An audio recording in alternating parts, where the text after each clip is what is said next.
alunos! Hoje nós vamos falar sobre os tratamentos utilizados para correção de flacidez e prevenção também da flacidez muscular e da flacidez tecidual.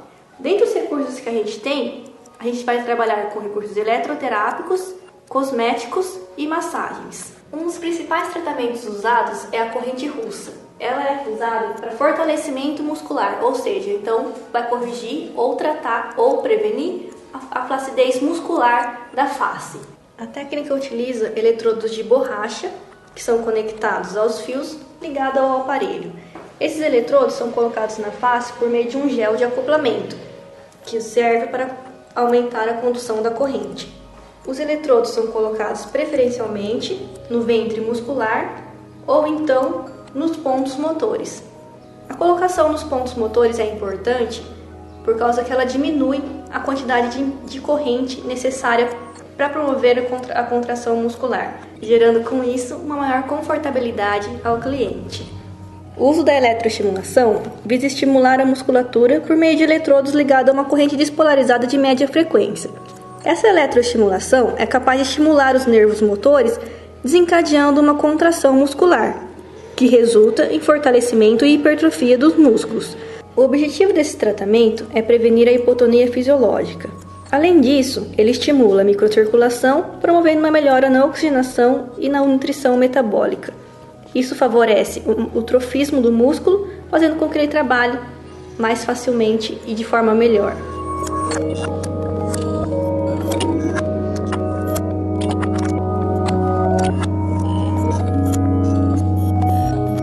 Bom, alunos, o próximo aparelho é o aparelho de microcorrentes. A técnica utiliza eletrodos de borracha ou de silicone conectados a um gel de carbopol ou um gel contendo princípios ativos, ou então eletrodos do tipo sonda ou caneta, utilizados com sérum contendo princípios ativos. O aparelho utiliza uma corrente de eletroestimulação com parâmetros de intensidade na faixa de microamperes e baixa frequência. Ele simula uma corrente elétrica endógena corporal e por isso muitas vezes é chamada de uma corrente fisiológica, homeostática e normalizadora. Essas microcorrentes atuam em plano profundo, podendo atingir o nível muscular e apresentam por isso uma atuação imediata nos planos cutâneo e subcutâneo, estimulando o metabolismo celular, ativando o intercâmbio de nutrientes, elevando a produção de ATP e de proteínas, inclusive as proteínas da face, colágeno e elastina.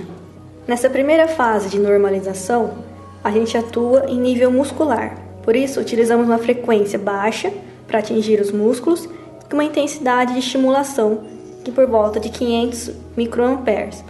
A fase de normalização, ela atua de forma a normalizar os tecidos subcutâneos e musculares. A fase de nutrição visa atuar no nível dérmico, estimulando a circulação dos vasos sanguíneos.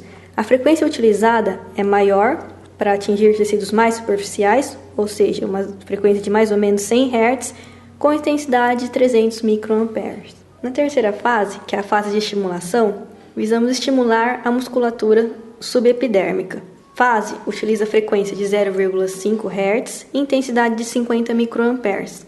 A fase de estimulação não tem a função de promover a contração muscular, mas sim de estimular o metabolismo das células musculares apenas. Bom, alunos, o terceiro recurso que vamos utilizar é o aparelho de radiofrequência. Esse aparelho é um dos que apresenta melhores resultados na flacidez, principalmente a flacidez tecidual. Esse aparelho é um dos recursos mais utilizados no tratamento da flacidez cutânea pela estimulação de fibroblastos, formação de colágeno e de elastina. A técnica utiliza como meio de acoplamento, dependendo do fabricante, gel de carbopol ou, no caso desse aparelho, a glicerina. Pode ser usado também com outro tipo de meio de acoplamento, dependendo da escolha do fabricante do aparelho.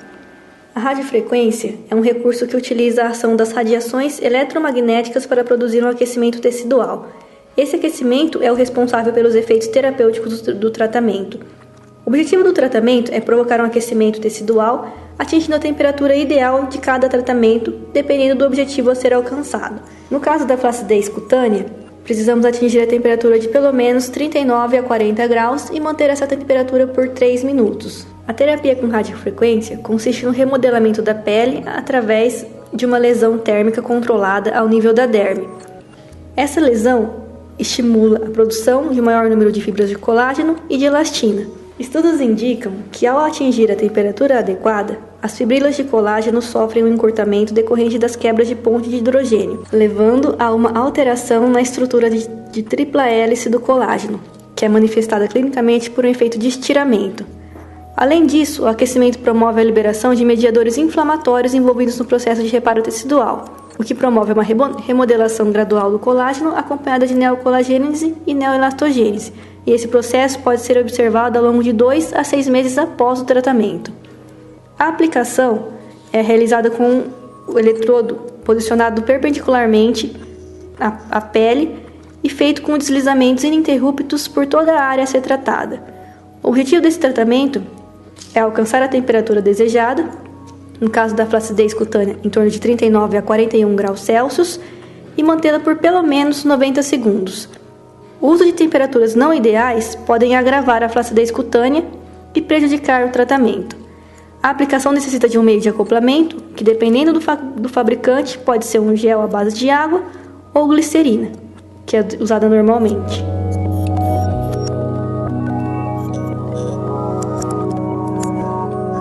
Bom, alunos, além dos recursos eletroterapêuticos, a estética trabalha muito com cosmetologia e terapias manuais.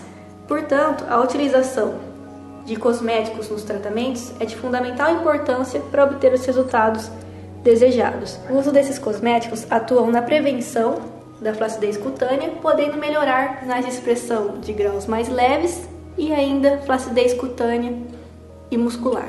O uso de terapias manuais, como a massagem nos tratamentos de flacidez, são utilizados com o objetivo de aumentar a circulação da pele, melhorando a nutrição e a oxigenação tecidual. Após higienização e tonificação da pele, já aplicamos o princípio ativo sobre a face. No caso das massagens faciais, contraindica-se o uso de qualquer tipo de esfoliação antes da massagem, mesmo os químicos e os esfoliantes físicos. Através de massagens vigorosas, podemos aumentar o trofismo da derme e também do tecido muscular, melhorando com isso as trocas metabólicas existentes entre células musculares, garantindo uma melhor oxigenação e nutrição até em tecidos mais profundos. O uso de massagem passiva também aumenta a permeação dos princípios ativos, sendo por isso extremamente importantes no caso de associação com os cosméticos.